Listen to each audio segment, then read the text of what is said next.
if you Google resume writing tips, you'll see a whole load of stuff like 15 tips to write a great resume or 43 do's and don'ts to resume writing or whatever, right? Like you get the idea. And for the most part, it's all accurate and useful and important stuff to know. So what's the problem, right? Here's the problem. None of those tips and tricks actually help you write a resume, do they? Right? The perfect font isn't going to tell you what to brag about. Fussing over that, like getting the wording perfectly right, doesn't identify what your most compelling achievements are, right? And you've probably experienced this one yourself, but massaging those statistics, like making yourself out to look very impressive on paper, it doesn't necessarily make that gnawing feeling of not being good enough, right? It doesn't make it go away.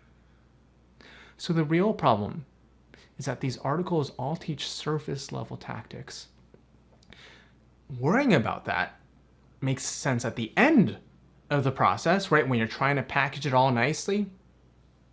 But those tips and tricks are a distraction at the beginning when you're trying to figure out why somebody should hire you. So if you start by worrying about stuff like keywords and formatting and whatever else, if you're worrying about that before you have that substance down, it's kind of like trying to build a car, but by starting with the paint coat,